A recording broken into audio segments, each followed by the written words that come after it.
Yeah. Numero UNO, me and Drizzy like the Super Bowl, man. Then it big as the what? Big as the what? Big as the what? Big as the Super Bowl. Today, welcome to another Warframe video. Your boy has been making some Warframe guides recently, and one of the series that I like doing is making Steelpath builds for these Warframes. Usually all the videos I've been posting, we just been going down the list, which leads us to today on Excalibur. So Excalibur is the next Warframe that we're farming for. Crazy thing is, he's pretty easy to get if you chose him for your starter. If you didn't, then you know there's always ways to get him, but I'll go ahead and explain that later on. But if you guys are new to my channel, thank you guys for watching. I appreciate the support, and then hit that subscribe button as well as the notification bell to be notified every time I drop a video. But today, let's go ahead and dive into your boy Excalibur. Okay, starting off with his first ability, slash and dash through enemies along a radial specter. The powerful exalted blade slashes inflict slash status. So if you were to take out your exalted weapon, which is your fourth ability, you can do this move again and you'll proc the slash. Cool thing about this is that you also have armor frames when you do this ability as well. Whenever you look at another enemy, when you initialize the ability the first time, you can keep the chain going if you're looking at other enemies. So it's like a good way to have energy efficiency as well. I am using Excalibur Umbra, not the base Excalibur that you get when you start the game. So I forgot what his passive was, but for Umbra, Excalibur's passive, you gain a 10% damage boost while wielding swords, as well as you have a 10% attack speed. His second ability, Radial Howl, is like an enemy manipulation move. You let out a ferocious howl that stuns nearby enemies and causes sentients to shed any built-up resistances. So sentients, if you oh, that's cool. So if you click R3, you can even see the augment mods that could be applied. They never had this, but that's sick. Augment mods, how they say it, they augment the abilities effect. So you see how this one, blinded enemies take 300% more finisher damage. So now you have that flexibility to kind of create your own build. But we're sticking to the basics real quick. Sentients are they're an enemy type that you're going to fight later on in the game. If you're a new player, these sentients adapt to any elemental effects or status effect. Excalibur would be a good anti-sentient Warframe because he makes them like lose all of those resistances they stack up. Radial Javelin. So this one, you impale nearby enemies, inflicting slash status. It does serve like an AoE as well. And then we have your Exalted Blade. You summon the sword of pure light and immense power. And then this can be paired with the slash dash as well. So that's Excalibur. Now I have multiple builds with this as well as his usual kit. I do have one that just capitalizes on his ability strength, so I went with that, as well as duration. You know, I got rid of the one where he slams down on the floor and switched it with roar through the hemless system, just so I can max out that attack damage, still charge for the melee damage, and then Molt Vigor and Arachne to help that melee damage. If you do go to your arsenal, you can customize your sword. A cool note is that whatever color energy your sword or your Warframe is going to emit that type of status effect onto the enemy. If you have a mod, I think it's called Chromatic Blade, a future update is going to add an arcane slot on top of that, so that'll be a good time to dive into that.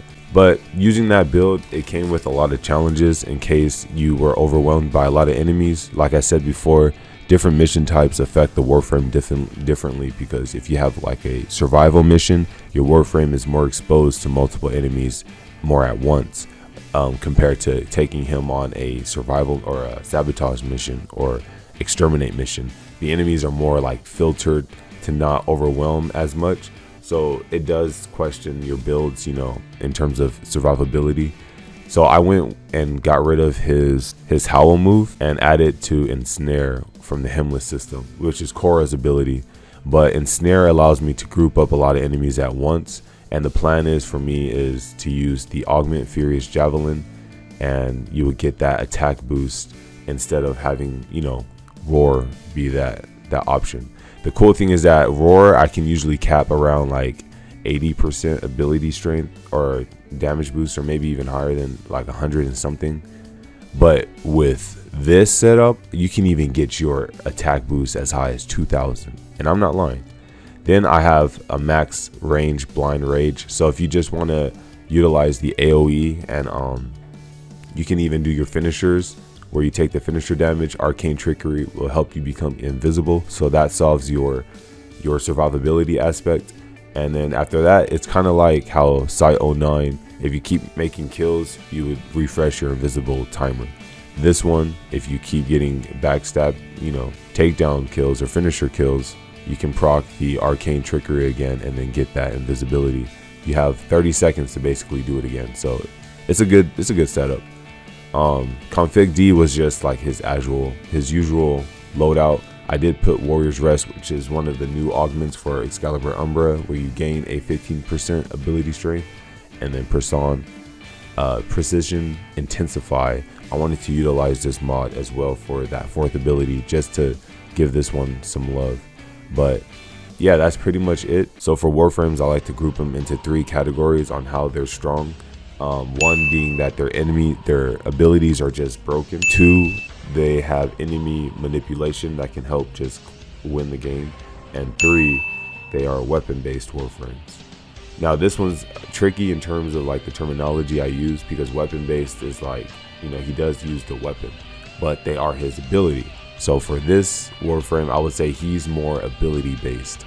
Like his abilities are just broken. Like I don't know how many times I chose this category, but Excalibur is one of them ones. You're probably wondering, like, how can you get your hands on an Excalibur? In case you didn't choose him as your starting Warframe, all you have to do is just go to the market and purchase his main blueprint, and then the other components like his chassis, his systems, his helmet, you need to go to Mars, and then I think it's the boss fight. So War. So the assassination mission, kill this dude multiple times. He drops the rest of the parts for Excalibur, and then you can craft them for free. Another side note is that if you guys do have the very Paradox unlocked, you do have a chance to gain him for free in the regular circuit rotation.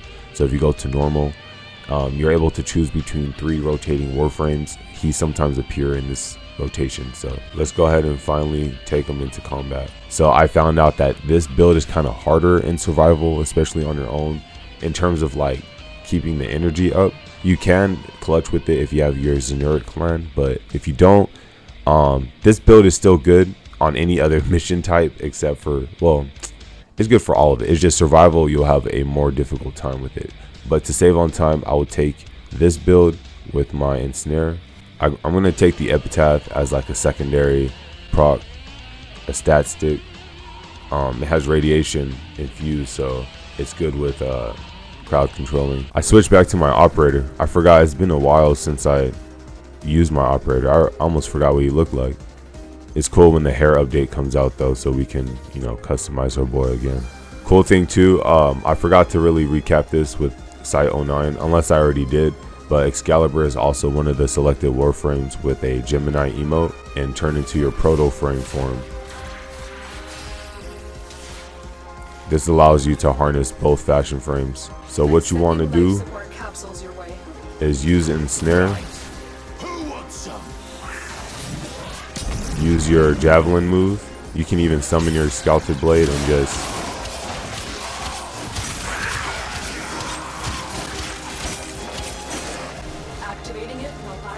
so you guys can see kind of what I'm talking about with survivability. So I have it. I'm just not really timing them right. But when you do your first ability, you gain armor frame. So if you think you're about to die, got a status effect, quick slash. I probably don't even need to use Ensnare, but I like it. It helps them group up the Furious Javelin's ability. Hitting him with that radiation. And I'll hit him with the Furious Javelin, 1300 damage. Now the cool thing is you don't even have to use it for his first move. Why is there so many enemies? That's my question, bro. Why is there so many?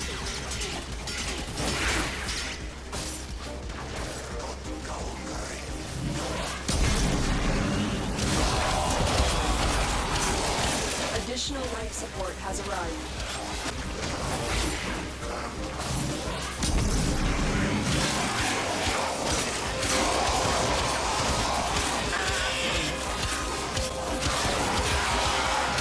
Yeah, so that's basically Excalibur. He's a pretty straightforward Warframe to use. If you like melee weapons, you just slash and dash. Super deadly, super broken.